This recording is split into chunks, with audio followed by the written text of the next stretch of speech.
దేవుని యొక్క వాక్యమును ధ్యానించుకుందాం. మొదటిగా వాక్యమును చదువుకుందాం. 2వ దినవృత్తాంతముల గ్రంథము 26వ అధ్యాయము మొదటి 3 వచనములు చదువుకుందాం. 2 Chronicles chapter 26 verse 1 to 3. అంతటా యూదా జనులందరూ 16 ఏండ్ల వాడైన ఉజ్జియాను తీసుకొని అతని తండ్రి అయిన అమజ్యాకు బదులుగా రాజుగా నియమించిరి.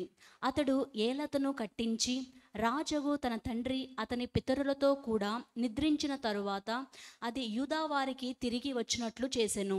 ఉజ్జియా ఏలనారంభించినప్పుడు 16 ఏండ్ల వాడై యెరూషలేములో 52 సంవత్సరములు ఏలెను. అతని తల్లి యెరూషలేము కాపురస్తురాలు, ఆమె పేరు యొకల్యా. చిన్న ప్రార్థన చేసుకుందాం, అందరూ మోకరించుదాం. దయగల తండ్రి, కృపగల ప్రవ్వా, నీకు వందనాలు, స్తోత్రములు చెల్లించుకుంటున్నాం. గతించిన విశ్రాంతి దినం మొదలుకొని మీరు మమ్మల్ని కాచి కాపాడి భద్రపరిచి పోషించి బలపరిచి ఈ రోజున నీ సన్నిధానముకు మీరు మమ్మల్ని నడిపించిన విధానమును బట్టి నీకు కృతజ్ఞతా స్తోత్రములు. ఈ యొక్క సమయమున నీ యొక్క వాక్యమును వినడానికి మేమందరమును కూడా సిద్ధపడి ఉండగా నీ వాక్యము జీవాహారము, నీ వాక్యము బండను బద్దలుగొట్టే సుత్తె వంటిది గనుక నాతో మాతో మీరు మాట్లాడండి. నీ ఆత్మవర్షము చేత మీరు నన్ను నింపి సొంత మాటలు కాకుండా దైవికమైన జ్ఞానము చేత మాట్లాడడానికి నీ కృపను చూపించి సహాయము చేయమని, చేరువచ్చిన వారందరితో కూడా మీరు మాట్లాడి మా జీవితములు మీరు మార్చమని యేసు నామమున ప్రార్థిస్తున్నాము తండ్రి, ఆమేన్. కూర్చుందామండి. వాక్యమును మనం చదువుకొని ఉన్నాం. 2వ దినవృత్తాంతముల గ్రంథము 26వ అధ్యాయము 1 నుండి 3 వచనం మనం చూసినట్లయితే, అంతటా యూదా జనులందరూ 16 ఏండ్ల వాడైన ఉజ్జియాను తీసుకొని అతని తండ్రి అయిన అమజ్యాకు బదులుగా రాజుగా నియమించిరి. ఇక్కడ మనకి కనిపించే రాజు యొక్క పేరు ఉజ్జియా. ఏంటండి పేరు? ఉజ్జియా. ఈ యొక్క రాజు మరి ఏ వయసులో మరి రాజుగా చేశారంట? 16 సంవత్సరాలకి గొప్ప రాజుగా చేశారు.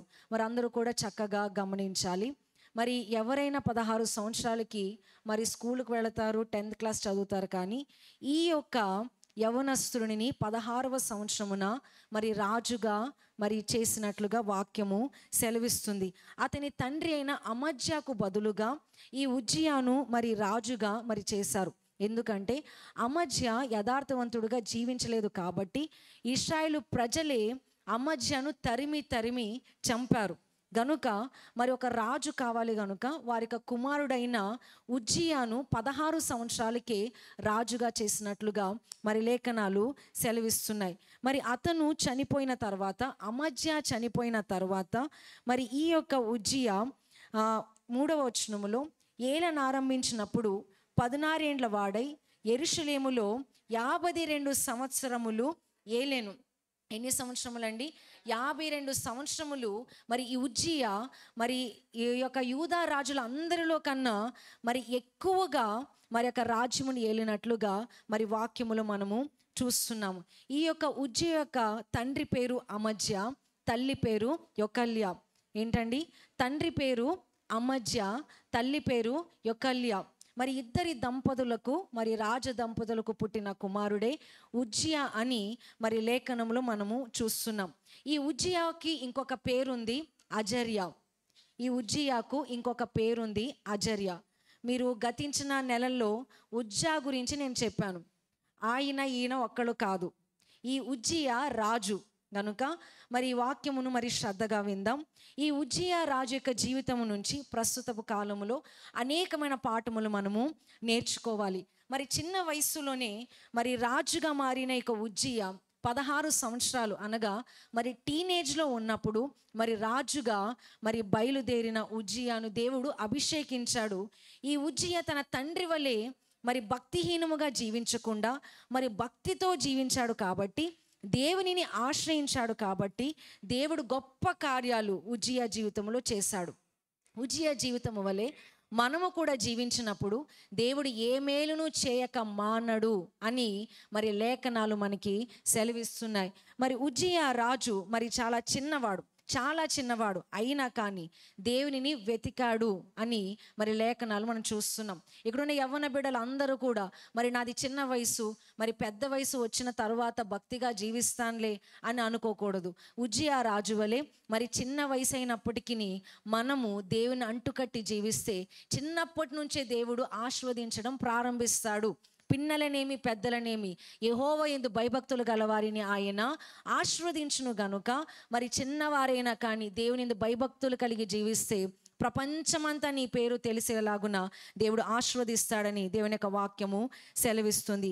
మరి దేవుని యొక్క వాక్యములో మనం చూసినట్లయితే ఈ 2వ దినవృత్తాంతముల గ్రంథము 26వ అధ్యాయము 4వ వచనం నుంచి మనం చదివినట్లయితే, అతడు తన తండ్రి అయిన అమజ్య చర్య అంతటి ప్రకారము యెహోవా దృష్టికి యథార్థముగా ప్రవర్తించెను. మరి అతడు తన తండ్రి అయిన అమర్జ్య మరి చర్య అంతటి ప్రకారము మరి ఎలా జీవించాడంటే మరి యెహోవా దృష్టికి యథార్థముగా మరి ప్రవర్తించాడు. దేవుని దృష్టిలో మనము యథార్థముగా ప్రవర్తించాలి. మనుషుల ముందర యథార్థముగా ఉండి మరి దేవుని ముందర పాపముతో జీవిస్తే దాని యొక్క పరిణామం మనం అనుభవించాలి. గనుక ఈ యొక్క ఉజ్జియా ఎవరి ముందర యథార్థముగా ప్రవర్తించాడు? దేవుని ముందర యథార్థముగా ప్రవర్తించాడు. దేవుని వాక్యము సెలవిస్తుంది. కీర్తనల గ్రంథము 84వ అధ్యాయము 11వ వచనములో, యెహోవా మరి యథార్థముగా ప్రవర్తించు వారికి ఆయన ఏ మేలును చేయక మానడు. దేవుని దృష్టిలో నీవు యథార్థముగా ప్రవర్తిస్తే మనుషులు కాదు, ఎవరు మేలు చేయక మానరంట? దేవుడు ఏ మేలును చేయక మానడు అని దేవుని యొక్క వాక్యము మరి సెలవిస్తుంది. ఈ రోజున మనం నిజముగా దేవుని ముందర యథార్థముగా ఉన్నామా? మనుషుల ముందర కాదు కానీ దేవుని ముందర మనము యథార్థముగా ఉన్నామా? ఈ ఉజ్జియా రాజును నమ్ముకున్నట కంటే యెహోవాను ఆశ్రయించుట మేలు అని మరి చిన్న వయసులో రాజయ్యాడంటే మరి ఎన్నో గొప్ప దేశాల్ని పరిపాలించాలి. పక్కన ఐగుప్తు దేశములు, అనేక దేశములు, అరబ్బీ దేశములు, వీరందరూ కూడా శక్తి గలవారు. వీరితో పోరాడాలంటే ఇంత చిన్న వయసు కుర్రాడు మరి ఏమి పరిపాలిస్తాడు అని మాటలు మాట్లాడిన వాళ్ళు చాలామంది ఉన్నారు. అయినా కానీ వాళ్ళందరూ కూడా ప్రశంసించే రీతిగా దేవుడు ఉజ్జియాను ఆశీర్వదించాడు. ఎందుకు ఆశీర్వదించాడంటే ఉజ్జియా యథార్థముగా దేవుని ముందర జీవించాడు. ఈ రోజున మనం దేవుని ముందర యథార్థముగా ఉన్నామా? పరీక్షించుకోవాలి. ఉజ్జియా జీవితము ద్వారా మనం నేర్చుకోవాలి. యథార్థముగా జీవిస్తే ఆయన ఏ మేలును చేయక మానడు. ఈరోజు ఏదైనా మేలు నీ జీవితంలో కొదువుగా ఉన్నదా? నీవు యథార్థముగా జీవిస్తున్నావో లేదో పరీక్షించినట్లయితే దేవుడు చెప్తున్నాడు, ఆయన వాక్యము మరి నిప్పు వంటిది గనుక, మరి సత్యమైనది గనుక ఆయన ఏ మేలును చేయక మానడని దేవుని యొక్క వాక్యము సెలవిస్తుంది. ఇలా ఉన్న ఉజ్జియా జీవితాన్ని దేవుడు ఎలాగున ఆశీర్వదించాడంటే మనం చదువుకుందాం. 26వ అధ్యాయము 6వ వచనం, 2వ దినవృత్తాంతముల గ్రంథము. అతడు బయలుదేరి 5వ వచనం కూడా చదువుకుందాం. దేవుని ప్రత్యక్షత విషయమందు తెలివి కలిగిన జకర్యా దినములలో అతడు దేవుని ఆశ్రయించెను. అతడు యెహోవాను ఆశ్రయించినంత కాలము దేవుడు అతనిని వర్ధిల్ల చేసెను. ఇక్కడ గమనించాలి, ఈ ఉజ్జియా మరి ప్రతి రాజు ఉన్న కాలములో వారితో ఎవరు ఉండేవారు? ప్రవక్తలు ఉండేవారు. మరి ఉజ్జియా ఉన్న కాలములో మరి ఆ సమయములో ఉజ్జియా ఒక రాజ్యములో ఉన్న ప్రవక్త పేరు జకర్యా. ఈ ఉజ్జియా ఎలాగున్నాడంటే మరి దేవుని ప్రత్యక్షత విషయమందు తెలివి కలిగిన జకర్యా. మరి ఈ జకర్యా ప్రవక్త మరి దేవుని ప్రత్యక్షత, మరి దేవుడు ఏం చెప్తున్నాడు, ఎలా నడవాలి, ఉజ్జియా నీవు ఎలా జీవించాలి అని మరి ప్రతి మార్గమందు కూడా మరి ప్రవక్త మరి ఈ సమయంలో నేను ఎలా ఉండాలి అని సలహాలు అడిగినప్పుడు మరి దేవుని ప్రత్యక్షత విషయమందు తెలివి కలిగిన జకర్యా మాటలను బట్టి ఉజ్జియా అడుగు వేసేవాడు, వాక్యాన్ని బట్టి నడిచేవాడు. ప్రస్తుతం మన జీవితంలో వాక్యానుసారంగా జీవిస్తున్నామా? లోకానుసారంగా జీవిస్తున్నామా? యెహోవాకు ఇంపైన జీవితం ఈ రోజు మనలో ఉన్నదా? వాక్యానుసారముగా మనం జీవిస్తే దేవుడు మేలు చేయక మానడు. సింహపు పిల్లలు లేమి గలవై ఉండమేమో కానీ మరి దేవుని పిల్లలు ఆకలి కొనుట మరి అసాధ్యం. మరి ఏ మేలును కూడా మరి కొదువుగా ఉండదని మరి దేవుని యొక్క వాక్యము మరి సెలవిస్తుంది. ఈ యొక్క ఉజ్జియా దేవునిని ఆశ్రయించాడు. ఎవరిని ఆశ్రయించాడు? దేవుని ఆశ్రయించాడు. అక్కడున్న రాజులను, పక్క రాజులను కానీ, జ్ఞానులను కానీ, మరి అక్కడున్న స్నేహితులను కానీ ఎవరిని కూడా ఆశ్రయించకుండా దేవునిని ఆశ్రయించినందుకు మరి ఉజ్జియాను దేవుడు ఏం చేశాడంటండి? వర్ధిల్ల చేసెను. దేవుని మహిమ కలుగునుగాక. దేవుడు ఉజ్జియాను వర్ధిల్ల చేశాను. మరి ఎలాగో వర్ధిల్ల చేశాడంటే, దేవుని హస్తము నీ జీవితంలో ఉన్నప్పుడు సంపూర్ణమైన స్వస్థత, దేవుని హస్తము నీ జీవితంలో ఉన్నప్పుడు సంపూర్ణమైన సమృద్ధి. గనుక ఈ ఉజ్జియాను దేవుడు ఎంతగా ఆశీర్వదించాడంటే 16 సంవత్సరాల నుంచి వయస్సు ఇంకా పెరుగుతున్న కొద్దీ ఇంకా అంతకంతకు ఆశీర్వాదాలు. కార్యారంభము కంటే కార్యాంతము మేలు అని మరి ప్రసంగి గ్రంథంలో రాయబడి ఉన్నది. మన జీవితంలో మరి ప్రారంభం ఎలాగుంటుందో కానీ మరి అంతము చాలా మంచిగా ఉండాలి, మరి దేవునిలో ఉండాలి. కనుక ఈ ఉజ్జియాను దేవుడు అంతకంతగా మరి ఆశీర్వదించినట్టుగా దేవుని యొక్క వాక్యములో మనం అందరం కూడా చూస్తున్నాం. ఈ 2వ దినవృత్తాంతముల గ్రంథము 26వ అధ్యాయము 6వ వచనములో ఉజ్జియా ఏ కార్యాలు చేశాడో, ఎటువంటి గొప్ప కార్యాలు చేశాడో, దేవుని సహాయము చేత యథార్థముగా జీవిస్తే దేవుడు ఏమేమి మన జీవితంలో చేస్తాడో ఈ రాజు జీవితాన్ని చూసుకుని మనం ఈ రోజున నేర్చుకోవాలి. చదువుకుందాం. అతడు బయలుదేరి ఫిలిష్తీయులతో యుద్ధము చేసి గాతు ప్రాకారమును యబ్నే ప్రాకారమును అష్టోదు ప్రాకారమును పడగొట్టి అష్టోదు దేశములోను ఫిలిష్తీయుల ప్రదేశములోను ప్రాకారముల పురములు కట్టించెను.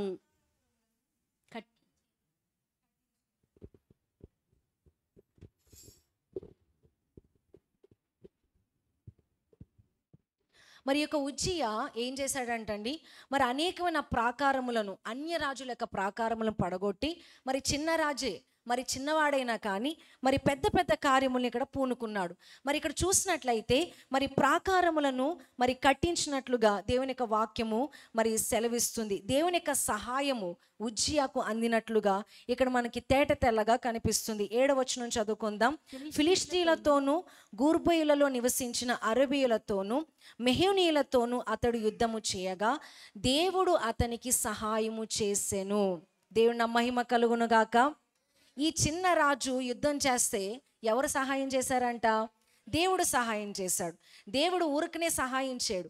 దేవుని ముందర నువ్వు యథార్థముగా జీవిస్తే ఆయన ఏ మేలును చేయక మానడు. గనుక దేవుడు సహాయం చేశాడంట. ఎప్పుడు యుద్ధానికి వెళ్ళినా జయించడానికి దేవుడు సహాయము చేశాడు. కాబట్టి ఈ యొక్క రాజు యొక్క పేరు మరి దేశములంతా కూడా వ్యాపించింది. ఈరోజు దేవుడు నిన్ను నన్ను గణపరచాలంటే మొదటిగా మనం దేవునిని గణపరచాలి. ఆయన ముందర యథార్థముగా మనం జీవించాలి. ఈరోజు ఆయనకి ఇష్టం లేని పాపం ఏదైనా ఉన్నదేమో, దేవుడు పదే పదే గద్దిస్తున్న దాన్ని విడిచిపెట్టట్లేదేమో, ఒక్కసారి మనం సరి చేసుకోవాలి.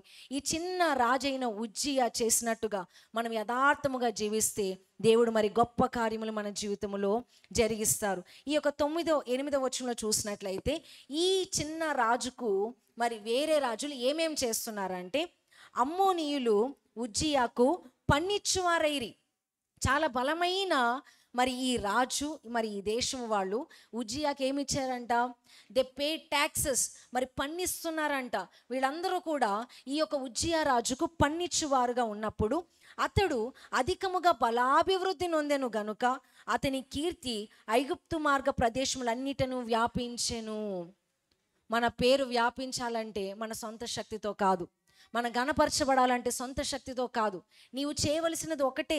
ఈ లోకంలో కష్టంగా ఉండేది ఏంటంటే దేవుని భయభక్తులు కలిగి జీవించడం చాలా కష్టం. ఎన్ని వాక్యాలు విన్నా కానీ మన జీవితాన్ని సరి చేసుకోకపోతే మరి అభివృద్ధి మన జీవితంలో ఉండదు. యథార్థముగా మనం జీవించాలి. గనుక ఈ ఉజ్జియా యొక్క పేరు దేశములన్నిటను వ్యాప్తించెను. ఈ ఉజ్జియా చేసిన పనులేనంటే మరి చిన్న రాజే అయినా కానీ తన దేశము చుట్టూ ప్రాకారములు కట్టించాడు. వేరే రాజులు వచ్చి మరి చంపకూడదని మరి ప్రాకారములు కట్టించి మరి సేఫ్టీ మరి సెక్యూరిటీ తన ప్రజలకు ఏర్పరిచాడు. మరి దేవుడు ఎంతగానో మరి గణపరిచాడు. గనుక అంత మాత్రమే కాకుండా 9వ వచనములో మరియు ఉజ్జియా యెరూషలేములో మూల గుమ్మము దగ్గరను పల్లపు స్థలముల గుమ్మము దగ్గరను ప్రాకారపు మూల దగ్గరను దుర్గములను కట్టించి గుమ్మములను దిట్టపరచెను. మరి పడిపోయిన ప్రాకారములను మరలా కట్టి దిట్టపరిచాడు. దేశంలో ప్రజలందరినీ కూడా పని చేయిస్తూ మరి ప్రాకారములను దిట్టపరుచుకున్నారు. అంత మాత్రమే కాకుండా ఈ ఉజ్జియా ఏం చేశాడంటే, తనకు పశువులన్నా వ్యవసాయం అన్నా చాలా ఇష్టం. మరి ఇశ్రాయేల్ దేశం మరి ఇప్పుడు మనం గమనించినట్లయితే ప్రతి విషయంలో కూడా మన దేశంలో చిన్న ద్రాక్ష పండ్లు కాస్తే ఆ దేశంలో పెద్ద పెద్ద ద్రాక్ష పండ్లు, మరి ప్రతి విషయంలో కూడా దేవుడు ఆశీర్వదించాడు. పాలు తేనెలు ప్రవహించే దేశం, అటువంటి దేశములు ఈ ఉజ్జియా అడ్వాన్స్డ్ టెక్నాలజీని అప్పుడే ఉపయోగించినట్లుగా మరి వాక్యము మనకు సెలవిస్తుంది. 10వ వచనము చదువుకుందాం. అదియుగాక షెఫేలా ప్రదేశములోను మైదాన ప్రదేశములోను అతనికి విస్తారమైన పశువులు ఉండగా, ఏమున్నాయంటండి ఉజ్జియా రాజుకు? విస్తారమైన పశువులు ఉన్నాయి. దేవుడు విస్తారముగా ఆశీర్వదించాడు. నీవు దేవుని యందు నమ్మకం ఉంచితే, నీవు యథార్థముగా జీవిస్తే, నీవు ఊహించిన దానికంటే గొప్ప మేలు దేవుడు నీ జీవితంలో జరిగిస్తాడు. నీవు కొంచెమే దేవుడు ఇస్తాడని నువ్వు అనుకుంటున్నావేమో, నీవు ఊహించిన దానికంటే గొప్ప మేలు దేవుడు జరిగిస్తాడు. ఏ మేలును చేయక ఆయన మానడు, ఆయన ఆపు చేయడు, ఆయన విత్ హోల్డ్ చేయడు. మరి గుప్పిలి విప్పి నీ యొక్క కోరికను దేవుడు తీరుస్తాడు. ఈ ఉజ్జియాని దేవుడు అంతకంతకు ఆశీర్వదిస్తున్నాడు. ఎందుకు ఆశీర్వదిస్తున్నాడు? జకర్యా ప్రవక్త చెప్పే ప్రతి మాటను, అనగా ఇక్కడ బోధింపబడే ప్రతి వాక్యమును తూచా తప్పకుండా మరి పాటించినప్పుడు దేవుడు నిన్ను కూడా అలాగునే ఆశీర్వదించబోతున్నాడు. ఆమేన్.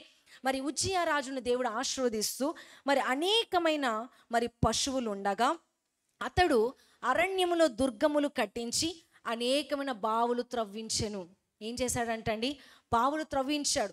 మరి ఈ యొక్క చేలుకు మరి నీళ్లు కావాలి కాబట్టి, మరి ఆ పశువులకు నీళ్లు కావాలి కాబట్టి అనేకమైన బావులు త్రవ్వించి మరి ఎన్నో గొప్ప పనులు చేశాడు. వ్యవసాయమందు అతడు అపేక్ష గలవాడు. ఎలాగంటండి?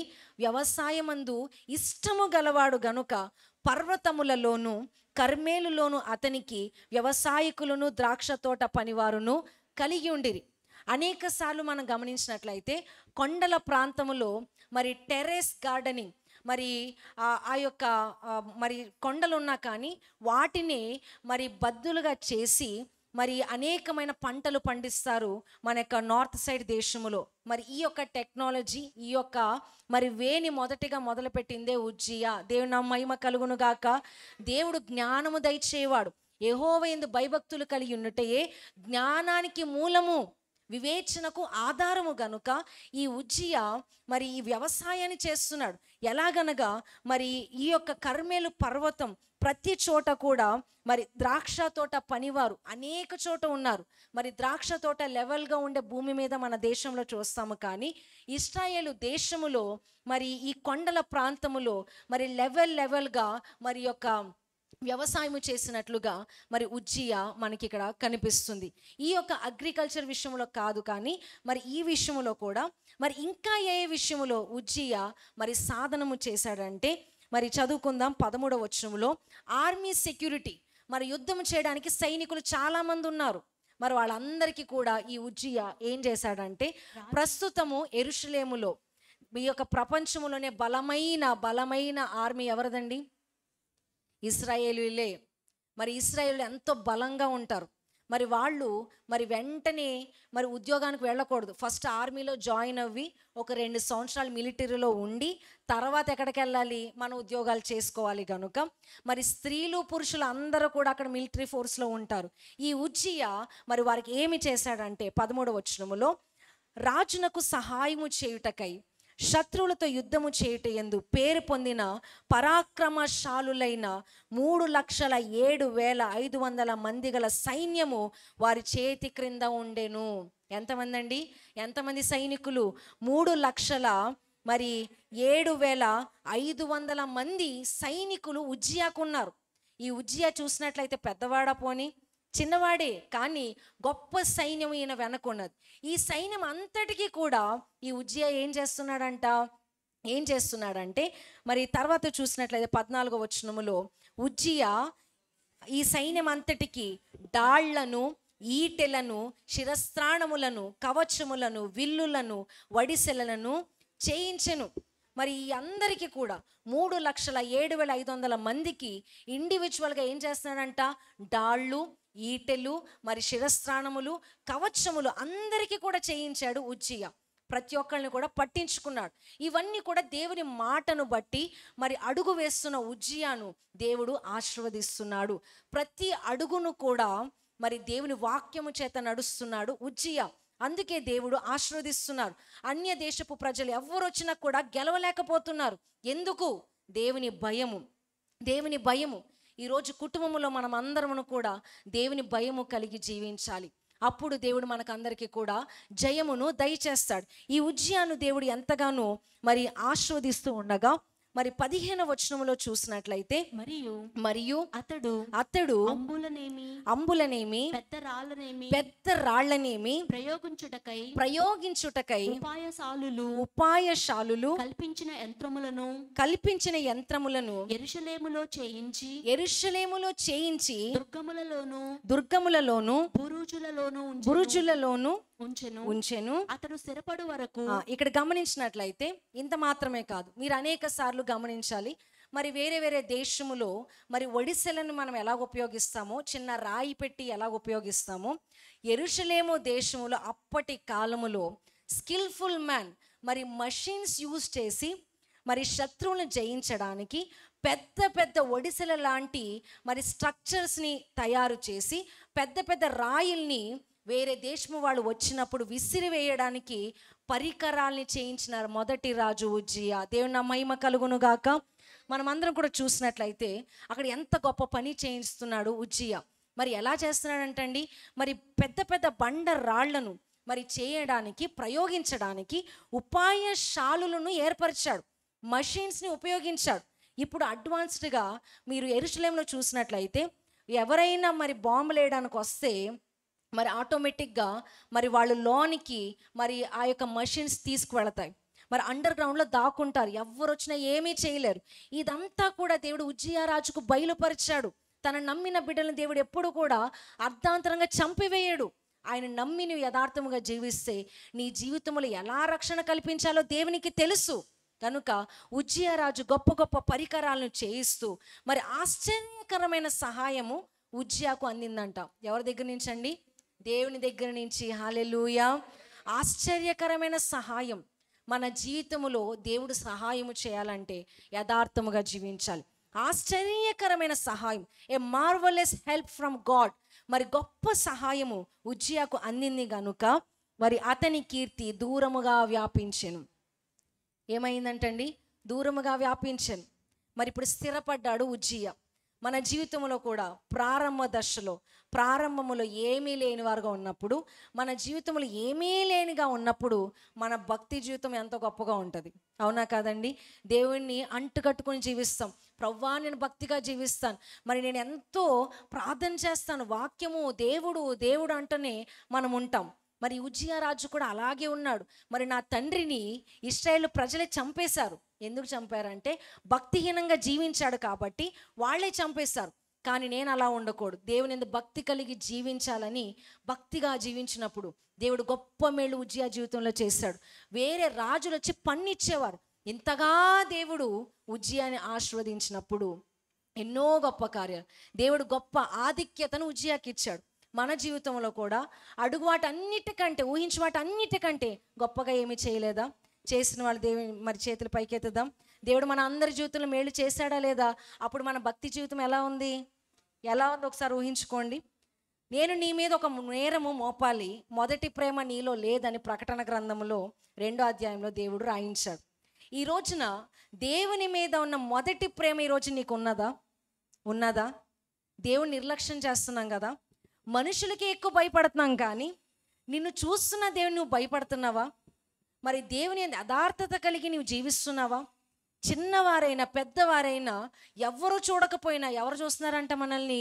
దేవుడు చూస్తున్నాడు. జాగ్రత్త, దేవుడు చూస్తున్నాడు. దేవుడు ఆశీర్వదిస్తాడు. అట్ ద సేమ్ టైం దేవునికి నచ్చలేని జీవితం ఉంటే శపిస్తాడు.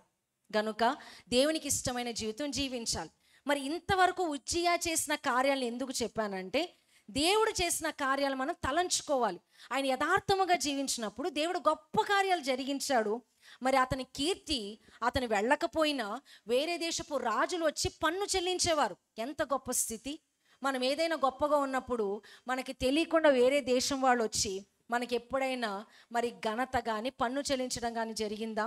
ఈ రాజు యొక్క కీర్తి మరి వ్యాప్తి చెందింది, గొప్పగా ఆశీర్వదించబడ్డాడు. మరి అనేకులు వచ్చి మరి ఈ యొక్క రాజును పొగుడుతున్నారు, ఇంత చిన్న వయసులో ఇంత గొప్పగా ఎలా చేస్తున్నాడని. కానీ ఈ యొక్క రాజు జీవితంలో మొదటిగా విధేయత చూపించాడు. భక్తి జీవితంలో మొదటిగా మనం ఎలా ఉంటాం? చాలా విధేయత.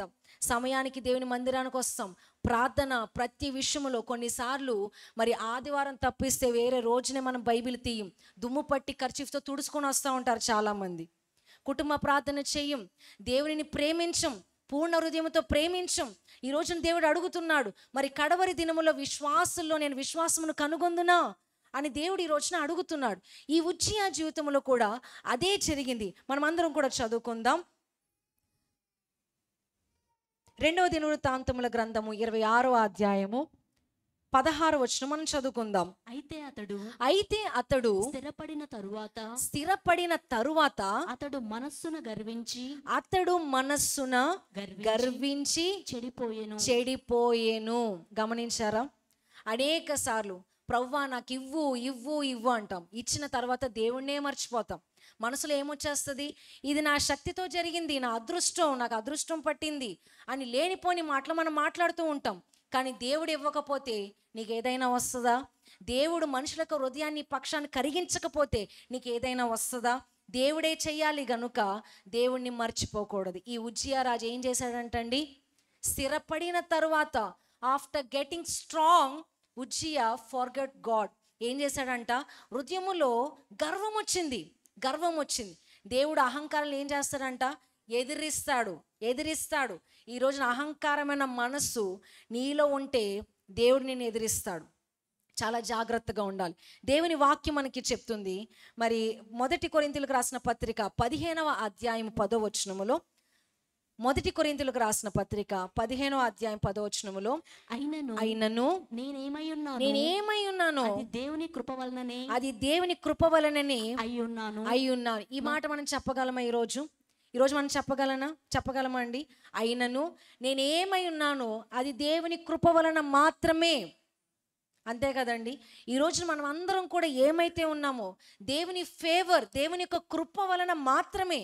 కానీ మనం అందరం కూడా ఇది నా వలన కలిగిందని ద్వితీయోపదేశ కాండము 8వ అధ్యాయము 17-18 వచనంలో చక్కటి మాట మోషే ప్రవక్త ఇక్కడ రాస్తున్నాడు. చదువుకుందాం. అయితే ద్వితీయోపదేశ కాండము 8వ అధ్యాయము 17-18 వచనములో, అయితే మీరు మా సామర్థ్యము మా బాహుబలము ఇంత భాగ్యము మాకు కలుగజేసినని అనుకొందురేమో. జాగ్రత్త. ఈరోజు మనం అనుకుంటున్నామా ఇది నా శక్తి, నా సామర్థ్యము, నా టాలెంట్, నా చదువు, నా గొప్పతనము, నా పితృలు సంపాదించిన ఆస్తి, ఇవన్నీ నాకు భాగ్యము కలుగజేసిన నువ్వు అనుకుంటున్నామేమో. ఈ రోజున మనకున్నవన్నీ కూడా ఎవరివి? దేవుడు ఇచ్చినయే. ఒక్కసారి దేవుడు తీసుకుంటే ఇంక అంతే సంగతులు. యోబు ఏమన్నాడు? యెహోవా ఇచ్చెను, యెహోవా తీసుకొనెను. అక్కడ పరీక్షించడానికి. ఇక్కడ మనం గర్వంగా ఉంటే దేవుడు ఏం చేస్తాడంట? ఒక్క క్షణంలో తీసి పారేస్తాడు. మరి మన ఆత్మీయ జనకులైన ఫాదర్ ఎం దేవదాసయ్య గారు ఒక మాట చెప్పారు, గర్వము చలి కంటే భరించరానిదంట. ఎలా అండి? గర్వము చలి కంటే భరించరానిది. ఈ లోకములో వేడినైనా తట్టుకోగలుగుతామేమో కానీ చలిని మనం తట్టుకోలేము గనుక ఈ గర్వము చలి కంటే భరించరానిది. ఇటువంటి గర్వం మనలో రాకూడదు. అది చిన్నవారైనా పెద్దవారైనా. మరి మన యొక్క విషయములో, చదువులో కానీ ఏ విషయంలో కానీ అంతా నా దేవుడిచ్చింది అని మనం స్తుతించాలి.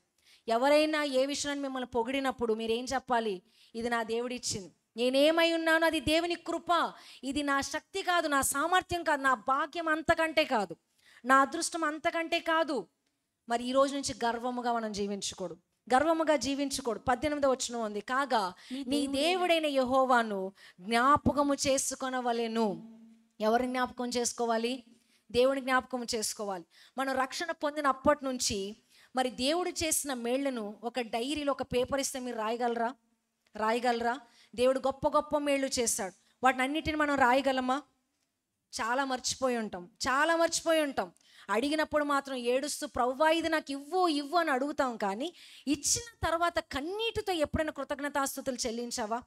ఆ మేలు చేసిన దాన్ని బట్టి దేవుడిని గుర్తొస్తే కన్నీళ్లు రాలాలి, కానీ మనం దేవుని జ్ఞాపకం చేసుకుంటలేదు. కాబట్టి నీ దేవుడైన యెహోవాను నీవు జ్ఞాపకము చేసుకొనవలెను. ఏలయనగా నీ పితరులతో ప్రమాణము చేసినట్లు తన నిబంధనను నేటి వలె స్థాపింపవలెనని మీరు భాగ్యము సంపాదించుకొనుటకై మీకు సామర్థ్యము కలుగజేయవాడు ఆయనే.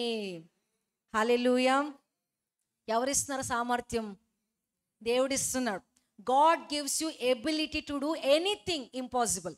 ఏం చేస్తారంటే దేవుడు సామర్థ్యం ఇస్తాడు. కొన్నిసార్లు మనం దేవుని భయభక్తులు కలిగి జీవించినప్పుడు, బిడ్డలు చదువుకుంటున్నప్పుడు మనకి తెలియకుండానే ఫస్ట్ ర్యాంకులు వచ్చేస్తూ ఉంటాయి.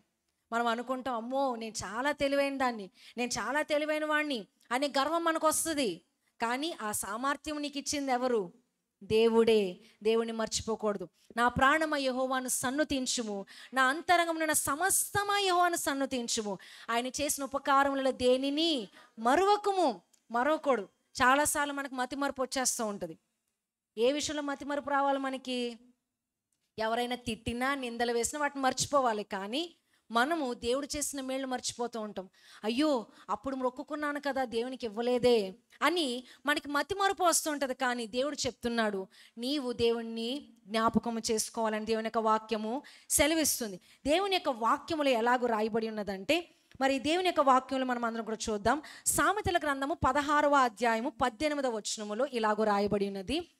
ప్రొవర్బ్స్ చాప్టర్ 16 verse 18, నాశనమునకు ముందు గర్వము నడుచును, పడిపోవుటకు ముందు అహంకారమైన మనస్సు నడుచును. గమనించండి, మామూలుగా మనం నడిస్తే మన కాళ్ళు నడుస్తాయి, కానీ మన నాశనానికన్నా ముందర ఏది నడుస్తుందంట? ముందుగా గర్వం నడుస్తుంది. గమనించాలి. చాలా మరి అనేకమైన ప్రజల యొక్క ముఖం చూస్తే చాలు వాళ్ళు గర్వంతో ఉన్నట్టు మనకు తెలుస్తుంది.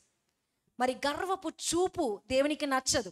కనుక నాశనానికి ముందు నడుస్తుందంట? మన ముందు గర్వం నడుస్తుందేమో, నువ్వు చూసుకో, జాగ్రత్త.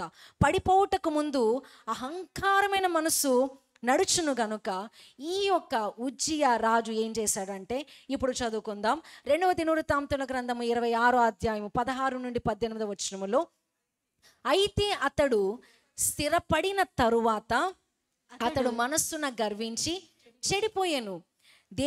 అతడు ధూపపీఠము మీద ధూపము వేయుటకై యెహోవా మందిరములో ప్రవేశించి తన దేవుడైన యెహోవా మీద ద్రోహము చేయగా. గమనించాలి, దేవుడు మనకి సామర్థ్యం ఇస్తే నేను అన్నీ చేయగలను.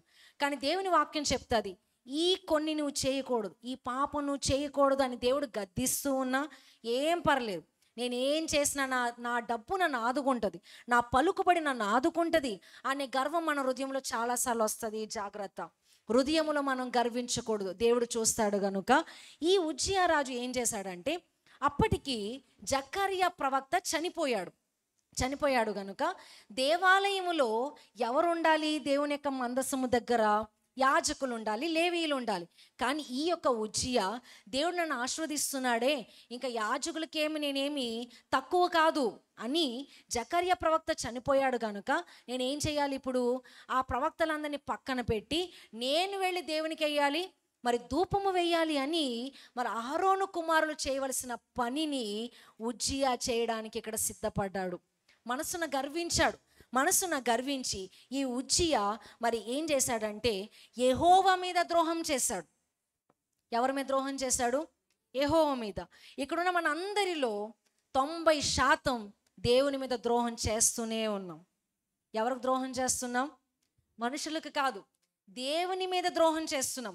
We are unfaithful to God. దేవునికి ద్రోహం చేస్తున్నాం. ప్రభువా నేను నీకు మరి నమ్మకంగా ఉంటాను, యథార్థంగా ఉంటానని చెప్తామే, కానీ ఆయన మీద ద్రోహం చేస్తూ ఆయన దుఃఖపరుస్తూ ఉన్నాం. అటువంటి సమయములో, నీ మనస్సున గర్వించిన సమయములో దేవుడు మొదటిగా ఎవరితో మాట్లాడతాడు? ఎలా మాట్లాడతాడు? మనతో వాక్యము ద్వారా, యాజకుల ద్వారా గద్దిస్తాడు. కానీ అనేక యాజకులు కొన్నిసార్లు విశ్వాసులు బాధపడతారేమో, ఒకవేళ మానేస్తారేమో, మరి బాధపడతారేమో అని గద్దించరు. కానీ ఎలాగుండాలి? మరి గాయపడినా బాధపడినా పర్లేదు, కానీ బాగుపడాలని మన ఆత్మీయ జనకులు చెప్పారు. ఇక్కడ ఉన్న యాజకులు ఏం చేస్తున్నారంటే, చదువుకుందాం 18వ వచనములో, వారు రాజైన ఉజ్జియాను 17వ వచనం కూడా చదువుకుందాం. యాజకుడు యాజకుడైన అజర్యాయు అతనితో కూడా ధైర్యవంతులైన యెహోవా యాజకులు, దేవుని నామ మహిమ కలుగును గాక. ఎటువంటి యాజకులంట? ధైర్యవంతులైన యెహోవా యాజకులు 80 మంది అతని వెంబడి లోపలికి పోయిరి. ఈ ఉజ్జియా దేవుని మందిరానికి ఈజీగా వెళ్ళిపోతున్నాడు.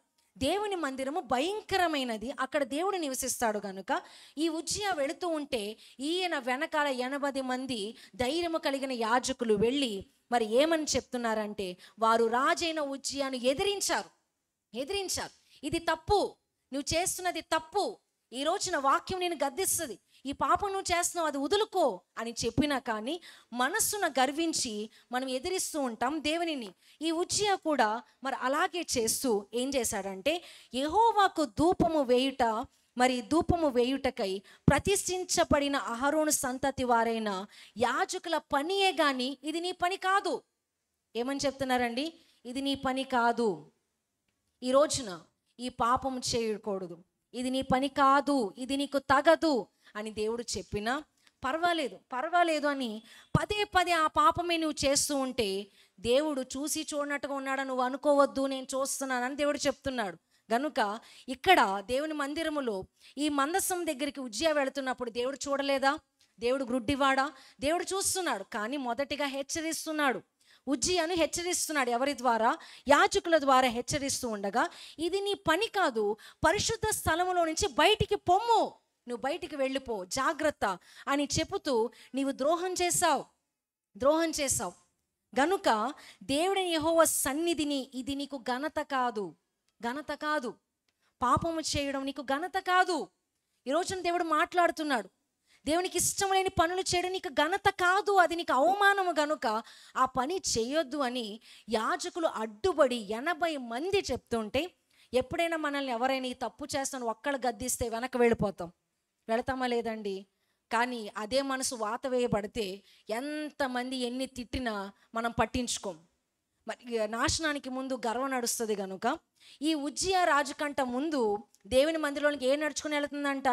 గర్వం నడుచుకుని వెళుతుంది. జాగ్రత్త, మన నాశనానికి ముందు మన గర్వం నడవకూడదు, వినయం ఉండాలి. గనుక ఈ ఉజ్జియా రాజు మరి లోనికి వెళుతూ ఉండగా మరి దేవుని యొక్క వాక్యము మరి సెలవిస్తుంది. తర్వాత వచ్చిన మనం చదువుకుందాం. ఉజ్జియా ధూపము వేయుటకు దేవుని యొక్క వాక్యములు ఇలాగో రాయబడినది. ఇది మరి తర్వాత ఉజ్జియా అక్కడికి వెళ్ళిన తర్వాత ఏం జరిగిందో మరి 3వ భాగముగా మనం చదువుకుందాం. దేవుని వాక్యం చెప్తుంది, మరి ఈ ఉజ్జియా ఉన్న కాలములో ఎవరెవరు ప్రవక్తలు యాక్టివ్గా మినిస్ట్రీ చేస్తున్నారంటే, ఏ ప్రవక్తలు వారి సేవ చేస్తున్నారంటే, మరి హోషియా ప్రవక్త, యెషయా ప్రవక్త మరి ఈ కాలములో వారు సేవ చేస్తూ ఉన్నారు, ప్రవక్తలుగా ఉన్నారు. జకర్యా ప్రవక్త కూడా. మరి వీళ్ళందరూ ఉన్నప్పుడు యెషయా ప్రవక్త కూడా వీటన్నిటిని గమనిస్తున్నాడు. గనుక మరి యెషయా గ్రంథంలో మనం మొదటిగా చూసినట్లయితే మరి ఈ రాజు పేరుతోనే మరి మొదలవుతుంది. ఈ ఉజ్జియా రాజు ఎంత ఘోరమైన పని చేశాడంటే, మరి ఆయన గురించి అందరూ ప్రవక్తలు రాసుకుంటూనే వెళ్ళారు. మనం ఏదైనా చెడు పని చేస్తే మన జనరేషన్స్ అందరూ కూడా మాట్లాడుకోకూడదు.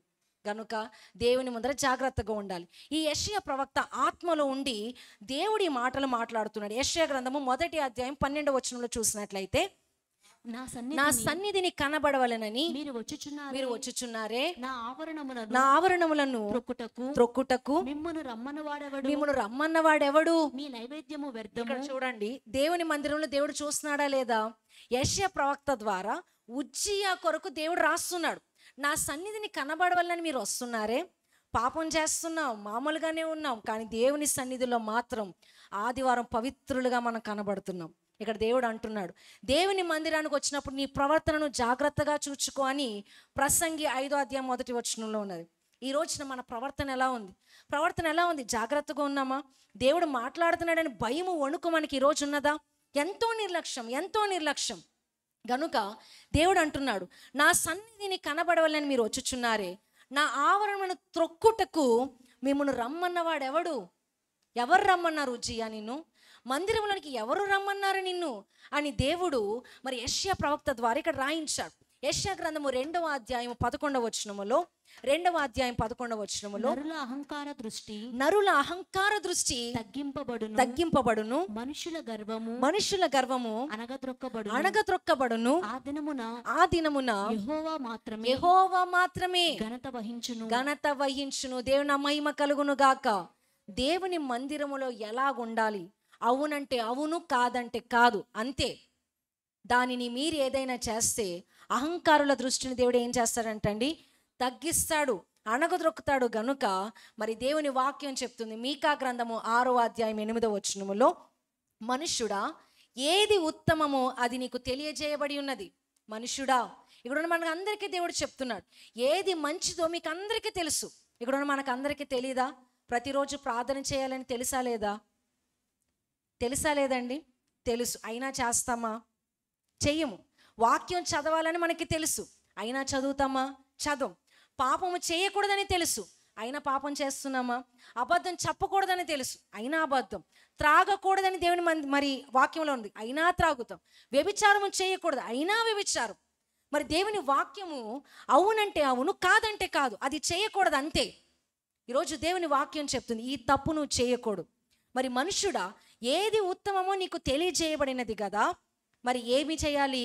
న్యాయముగా నడుచుకొనుటయు, కనికరమును ప్రేమించుటయు, దీన మనస్సు కలిగి నీ దేవుని ఎదుట ప్రవర్తించుటయు. ఇంతే కదా యెహోవాని అడుగుచున్నాడు. ఈ రోజున ఈ 3 దేవుని అడుగుతున్నాడు. ఎలా ఉండాలంటండి? న్యాయముగా ప్రవర్తించుటయు, కనికరమును ప్రేమించుటయు, మరి నీ దేవుని ఎదుట దీన మనస్సు కలిగి ఉండుటయు. ఇంతే నేను అడుగుతున్నాను, ఇంతకు మించి ఏమీ అడగట్లేదు. కానీ ఇది చేయడం మనకి కష్టమైపోయింది. ఈ ఉజ్జియా మరి ఇలాగూ మరి చేస్తూ ఉండగా మరి దేవుడు చూస్తున్నాడు. దేవుడు మొదటిగా మనకి వార్నింగ్ ఇస్తాడు, హెచ్చరిక ఇస్తాడు. వినకపోతే ఆయన రంగంలోనికి దిగుతాడు. ఏమవుతుందండి? వినకపోతే, ఎన్నిసార్లు గద్దించినా వినకపోతే ఆయనే డైరెక్ట్గా మనల్ని ఏం చేస్తాడు? శిక్షిస్తాడు. గనుక ఈ ఉజ్జియా ఏం చేస్తున్నాడంటే, మొదటిగా ఉజ్జియా దేవుని యొక్క వినయము ఉజ్జియా జీవితంలో, రెండవదిగా హృదయ గర్వము, మూడవదిగా ఉజ్జియా యొక్క పతనము. ఏమైంది? గర్వము ద్వారా మరి పతనము చేయబడ్డాడు. ఎటువంటి పతనం అంటే, దేవుడు డైరెక్ట్గా చంపేయలేదు. చంపకుండా మన జీవితంలో ఏది జరిగితే చచ్చినట్లుగా ఉంటామో దేవుడు ఆ యొక్క చంప దెబ్బే కొడతాడు. కనుక ఈ ఉజ్జియా ఏం చేశాడంటే, మరి దేవుని యొక్క వాక్యములో 2వ దినవృత్తాంతముల గ్రంథము 26వ అధ్యాయము 19, 21 వచనమును త్వరగా చదువుకుందాం. ఉజ్జియా ధూపము వేయుటకు ధూపార్తిని చేత పట్టుకొని రౌద్రుడై. గమనించాలి, దేవుని మందిరంలో ఎలా ఉండాలి? వినయముగా ఉండాలి. ఈ ఉజ్జియాకి ఏమొస్తుందంట? రౌద్రుడు, కోపం వస్తుంది. ఎవరి మీద? 80 మంది ప్రవక్తల మీద కోపపడుతూ యాజకుల మీద కోపము చూపెను. యెహోవా మందిరములో మరి ధూపము, చదవండి, ధూపపీఠము ప్రక్క అతడు ఉండగా యాజకులు చూచుచూనే ఉన్నప్పుడు అతని నొసట కుష్ఠరోగము పుట్టెను. ఏమైందంటండి? యాజకులు చూస్తూ ఉండగా చెప్తున్నారు, ఉజ్జియా ధూపం వేయకు, అది నీ పని కాదు అని చెప్తున్నా కానీ ఆ పనిని కోపముగా చేస్తూ ఉన్నప్పుడు యాజకులు అందరూ కూడా చూస్తూ ఉండగా ఏమైందంటండి? అతని నొసట ఒక కుష్ఠము పుట్టెను. కుష్ఠము అనగా మరి అక్కడ ఏ యొక్క సెన్స్ ఉండదు, మరి అక్కడ ఏమి ముట్టినా కానీ ఏమి కూడా చలనం వలనం ఉండదు. కనుక ఈ ఉజ్జియా గొప్ప రాజు, ఇతని ముఖము అన్ని దేశాలకి తెలుసు. ఆ ముఖము మీదే దేవుడు ఏం చేశాడంట? మరి కుష్ఠము వచ్చింది. వెంటనే ఈ కుష్ఠము ఎలా వచ్చిందంటే, మరి దేవుని యొక్క గ్రంథములు ఇది రాయబడలేదు కానీ మరి చరిత్రకారులు, ఆర్కియాలజిస్టులు అందరూ కూడా మరి స్టడీ చేసినప్పుడు తెలిసింది ఏంటంటే, ఈ ఉజ్జియా ఎప్పుడైతే దేవునికి ఉపకరణాలను ముట్టి ధూపం వేస్తున్నాడో ఆకాశము నుండి సూర్యకిరణాలు బలముగా పడగా గొప్ప భూకంపము కలిగెను. ఏం కలిగిందండి? భూకంపం కలిగింది. ఆ సూర్యకిరణాలు ఈ యొక్క నొసట మీద పడినప్పుడు కుష్ఠం వచ్చింది. ఈ భూకంపం కలిగిందని మరి ఈ 2వ దినవృత్తాంతంలో రాయబడలేదు కానీ ఆమోసు గ్రంథము 1వ అధ్యాయం 1వ వచనంలో రాయబడింది. యూదా రాజైన ఉజ్జియా దినములలోను ఇశ్రాయేలు రాజగు యెహోయాషు కుమారుడైన యెరోబాము దినములలోను భూకంపము కలుగుటకు 2 సంవత్సరముల ముందు, గమనించారా? ఏమొచ్చిందంట? ఉజ్జియా ద్వారా ఘోరమైన భూకంపం కలిగింది. ఇప్పటికీ కూడా అవన్నీ కూడా యెరూషలేములో భద్రముగా దాచి ఉంచారు. ఉజ్జియా చేసిన పని వల్ల దేవుని కోపము రగులుకుంది. మరి ఘోరమైన భూకంపం వచ్చినప్పుడు ప్రజలందరూ భయపడి పారిపోయారంట. ప్రజలందరూ ఏం చేశారండి? పారిపోయారు. జకర్యా గ్రంథము 14వ అధ్యాయము 5వ వచనములో రాయబడి ఉన్నది, కొండల మధ్య కనబడు లోయ అజీలు వరకు సాగగా మీరు ఆ కొండ లోయలోనికి పారిపోవుదురు. యూదారాజైన ఉజ్జియా దినములలో కలిగిన భూకంపమునకు మీరు భయపడి పారిపోయినట్లు మీరు పారిపోవుదురు. ఎలా వచ్చిందంటే ఉజ్జియా దినముల భూకంపం భయంకరంగా వచ్చి ప్రజలు పారిపోయారు. నీవు చేసిన తప్పు, నీవు చేసే పాపములకు ప్రతిఫలము పక్కన వాళ్ళందరూ కూడా అనుభవిస్తారు. జాగ్రత్త. దేవుడు ఒకటి చెయ్యొద్దంటే మనము చెయ్యకూడదు కనుక ఘోరమైన భూకంపము కలిగినట్లుగా మరి దేవుని యొక్క లేఖనాలు సెలవిస్తున్నాయి. ఎప్పుడైతే ఆ యొక్క కుష్ఠ రోగము, మరి ఆ యొక్క కుష్ఠము మరి ఉజ్జియాకు మరి నష్టం మీద వచ్చిందో వెంటనే అక్కడున్న యాజకులు తరిమేస్తున్నారు. మరి ఇశ్రాయేలు దేశములో కుష్ఠరోగం వస్తే ఏం చేయాలండి? ఊరికి బయట ఉండాలి. నేను పాపినని మరి ఆ యొక్క కొబ్బరి ఆకులు కట్టుకొని వాళ్ళు నడుస్తున్న ధూళిని తుడుచుకుంటూ వెళ్ళాలి. నేను అపవిత్రుడనని చెప్పాలి. ఘనమైన ఉజ్జియా జీవితం ఎలా మారిపోయింది? అపవిత్రుడు ఊరి బయటకు తోసేశారు.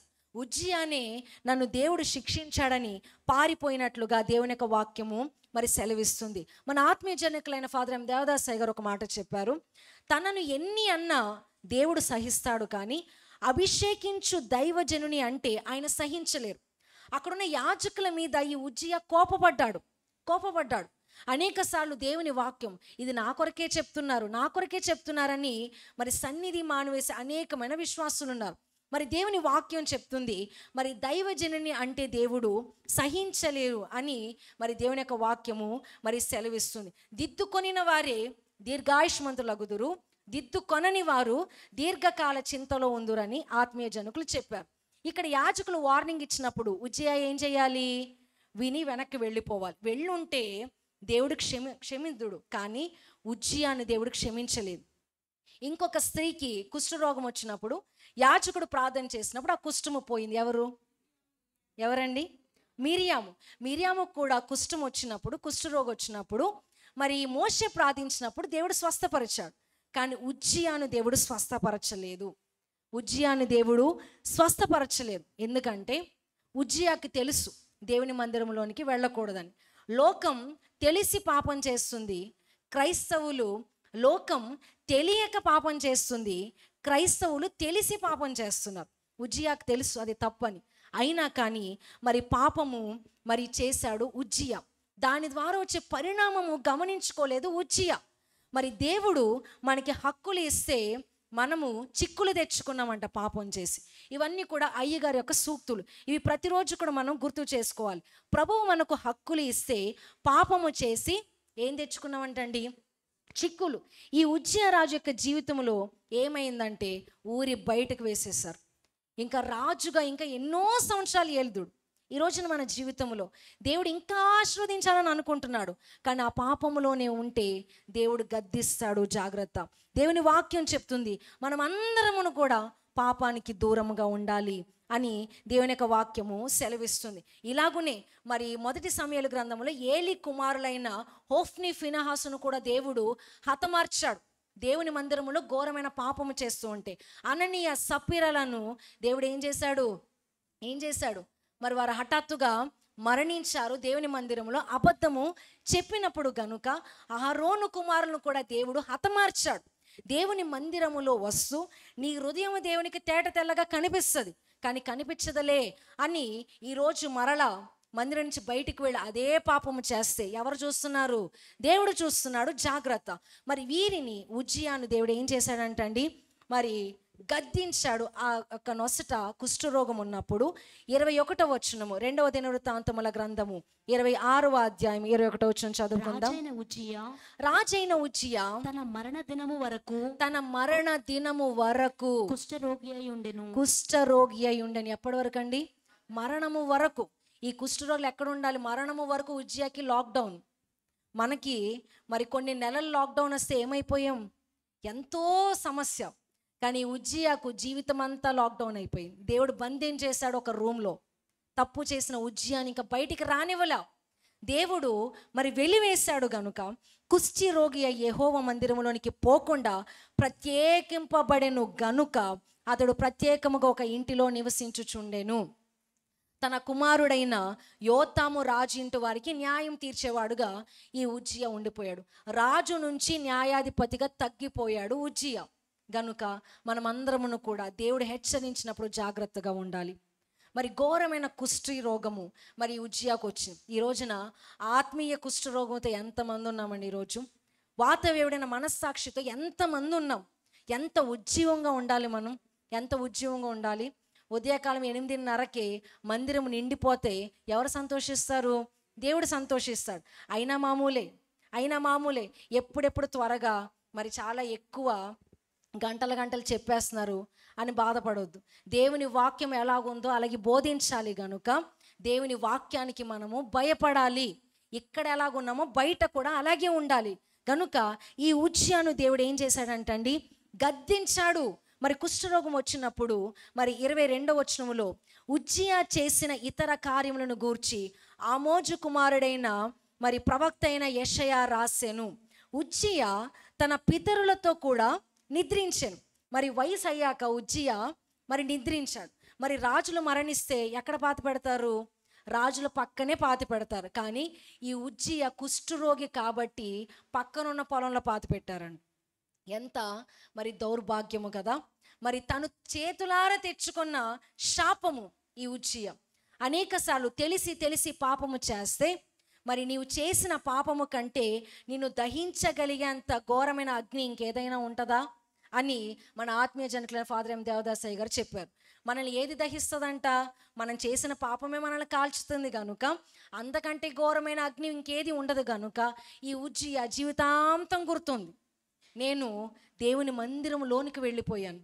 ఇప్పుడైతే దేవుని మందిరానికి యేసుక్రీస్తు ప్రభువారి యొక్క బలియాగము ద్వారా లోనికి వస్తున్నామే. కానీ అప్పట్లో దేవుని మందిరంలోనికి అడుగు పెడితే మరి సామాన్యమైన ప్రజలు, దేవుడు ఆరోను కుమారులు తప్పించి ఎవరు వెళ్ళినా మరి మరణం వచ్చేది. గనుక దేవుని యందు భయభక్తులు కలిగి జీవించాలి.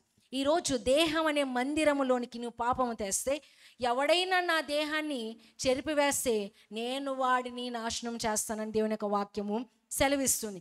ఈ ఉజ్జియాను దేవుడు ఎందుకు స్వస్థపరచలేదంటే, పరిశుద్ధాత్మకు విరోధముగా పాపము చేస్తే దానికి క్షమాపణ ఉండదు అని దేవుని యొక్క వాక్యములో రాయబడినది. మీరు ఏం చేసినా దేవుడు క్షమిస్తాడేమో, కానీ దేవుని యొక్క దేహమైన ఆయన ఆలయానికి విరోధముగా ఏ పాపము చేసినా దేవుడు క్షమించడని దేవుని యొక్క వాక్యము సెలవిస్తుంది. ఎప్పుడైతే ఈ ఉజ్జియా మరణించాడో అదే సంవత్సరం మందు యెషయా ప్రవక్తకు ఒక గొప్ప దర్శనం వస్తుంది. యెషయా గ్రంథము 6వ అధ్యాయము మొదటి 3 వచనములను చదువుకుందాం. రాజైన ఉజ్జియా మృతి నొందిన సంవత్సరమున అత్యున్నతమైన సింహాసనమునందు ప్రభువు ఆసీనుడై ఉండగా నేను చూచాను. చదవండి. ఆయన చొక్కాయి అంచులు దేవాలయమును నిండుకొనెను. ఇప్పుడు గమనించండి. ఇప్పుడు ఈ దేవాలయము నిండా ఎవరి చొక్కాయి అంచులు నిండుకొన్నాయి? దేవుని యొక్క చొక్కాయి అంచులు నిండుకున్నాయి. దేవుని మందిరము పవిత్రమైనది. గనుక రాజైన ఉజ్జియా మరణించిన సంవత్సరమున ప్రవక్త అయిన యెషయాకు వచ్చిన దర్శనములో ఏం కనిపిస్తుందంట? అత్యున్నతమైన సింహాసనముపై ప్రభువు ఆసీనుడై ఉండగా నేను చూచాను. ఎందుకు ఈ దర్శనం వచ్చిందంటే, గర్వించిన ఉజ్జియా దృష్టిని దేవుడు ఏం చేశాడు? అణగద్రొక్కాడు. మరి ఈ లోకములో అందరికంటే గనుడు ఎవరండి? దేవుడే. నీ జీవితంలో దేవుడు చేసిన కార్యాలకు నీకు నువ్వే ప్రశంసించకుండా దేవుడు చేశాడు అని నీవు గ్రహించాలి. ఆయన అత్యున్నతమైన సింహాసనముపై ఆసనుడు ఉండగా చూచి తిని ఆయన చొక్కాయి అంచులు దేవాలయమును నిండుకొనెను. ఆయనకు పైగా శరాపులు నిలిచి ఉండిరి. ఈ దేవుని మందిరములో దేవదూతలు ఉన్నారా లేదా? ఉన్నారు. అయినా కానీ దేవుని భయము లేకుండా చాలాసార్లు మనం జీవిస్తూ ఉంటాం. దేవుని యందు భయభక్తులు కలిగి జీవించాలి. మరి శరాపులు నిలిచి ఉండిరి, ఒక్కొక్కరికి 6 రెక్కలు ఉండెను. ప్రతివాడు 2 రెక్కలతో తన ముఖమును 2 రెక్కలతో తన కాళ్లను కప్పుకొనుచు రెంటితో ఎగురుచూ ఉండెను. వారు సైన్యములకు అధిపతి యెహోవా పరిశుద్ధుడు పరిశుద్ధుడు పరిశుద్ధుడు, సర్వలోకమైన మహిమతో నిండి ఉన్నది అని ఎవరు స్తుతిస్తున్నారంట? దేవదూతలు. కానీ ఈ ఉజ్జియా, ఈ రోజున ఉజ్జియా స్థానంలో ఉన్న మనము ఆయన స్థానముని ఎరుగక అదే పాపము చేస్తూ ఉంటే మరి తాత్కాలికము కాదు, పర్మనెంట్గా వచ్చే శిక్షలు మన మీదకి రాబోతున్నాయి కనుక జాగ్రత్త పడాలి. రాకడ దినముల్లో మరి దేవుని యొక్క పరిశుద్ధాత్మకు వ్యతిరేకముగా మనం ఏ పాపము చేయకూడదని దేవుని యొక్క వాక్యము మరి సెలవిస్తుంది. మత్తయి సువార్త 12వ అధ్యాయం 32వ వచనములో మరి ఇలాగూ రాయబడి ఉన్నది. మత్తయి సువార్త 12వ అధ్యాయం 32వ వచనములో, మనుష్య కుమారునికి విరోధముగా మాటలాడు వానికి పాప క్షమాపణ కలదు గాని పరిశుద్ధాత్మకు విరోధముగా మాటలాడు వానికి ఈ యుగమందైనను రాబోవు యుగమందైనను పాప క్షమాపణ లేదు. అందుకే ఉజ్జియా దేవునికి విరోధమైన తప్పు చేశాడు. ఈ రోజున అందరికీ మనం బాగానే ఉన్నాం, కానీ నీ హృదయానికి తెలుసు నీవు చేసిన ఒక్క పాపము దేవునికి ఇష్టం లేదని. తెలుసా లేదండి? మనం చేసే రహస్య పాపాలు చాలా ఉన్నాయి. ఇది పరిశుద్ధాత్మకు ఇష్టం లేదని మనకి తెలుసు, అయినా వాటిని విడిచిపెట్టకపోతే క్షమాపణ లేదు అని ఈ రోజున దేవుడు మనల్ని హెచ్చరిస్తున్నాడు. దేవుని మనం తగ్గించుకొని జీవించాలి. ఎలాగైతే మరి సుంకరి ప్రభువా నేను చూచుటకైనా నాకు అర్హత లేదని ప్రార్థించాడో, ఈ రోజున మనము కూడా అలాగున జీవించాలని దేవుని యొక్క వాక్యము సెలవిస్తుంది. రాజైన ఉజ్జియా జీవితంలో మనం నేర్చుకున్న పాఠాలు ఏంటండి? మొదటిగా దేవుని యందు విధేయత, హీ వాజ్ ఒబీడియంట్. రెండవదిగా హృదయాన గర్వించాడు. ఏం చేశాడు? గర్వించాడు. మూడవదిగా పతనమైపోయాడు. దేవుని దృష్టికి మనం ఎప్పుడు కూడా యథార్థముగా జీవిస్తే ఆయన ఏ మేలును చేయక మానడు. ఈ రోజున అన్ని మేలు పొందుకోవాలని ఆశపడేవారు ఎవరైనా ఉన్నారా? ఎవరికి ఆశ లేదా? మనకు అందరికీ ఆశ ఉంది. అన్ని రకాలైన మేళ్ళు మనకి కావాలి. అవి ఎప్పుడు వస్తాయి? యెహోవా యందు యథార్థముగా ప్రవర్తిస్తే నువ్వు అడగ అవసరం లేదు. నీకు ఏది అవసరమో దేవుడికే తెలుసు. దేవుడు అన్నీ దయచేస్తాడు కనుక ఏ మేలును చేయక మానడు. యథార్థముగా జీవిందాం. ఆయన ఆశ్రయించినంత కాలము యెహోవా ఉజ్జియాను వర్ధిల్ల చేశాను. ఈరోజు నువ్వు దేవుని ఆశ్రయిస్తే నీ జీవితాన్ని దేవుడు ఏం చేస్తాడంట? వర్ధిల్ల చేస్తాడు. వర్ధిల్లాలి అనుకున్న వాళ్ళందరూ ఆమేన్ చెప్దామా? వర్ధిల్లాలి కదా మనం అందరం. అయితే ఎలా జీవించాలి? యథార్థముగా జీవించాలి. పరిశుద్ధాత్మకు వ్యతిరేకమైన పాపాలు చేయకూడదు. తెలిసి చిక్కులు తెచ్చుకోకూడదు. తెలిసి పాపము చేయకూడదు.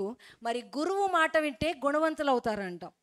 అక్కడ యాజకులు చెప్పిన మాట ఉజ్జియా వినుంటే ఇంకా ఎన్నో సంవత్సరాలు ఆ రాజ్యాన్ని ఏలేవాడు. కానీ అర్ధాంతరంగా మరి మిగతా ముసలివాడు అయ్యే వరకు ఒకే రూములో మరి బంధింపబడి బయటికి రాకుండా దేవుడు చేశాడు.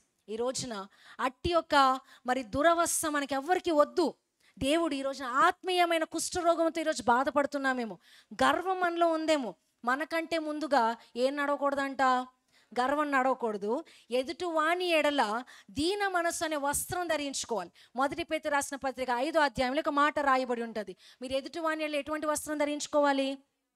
దీన వస్త్రం. Cloth your self with humility.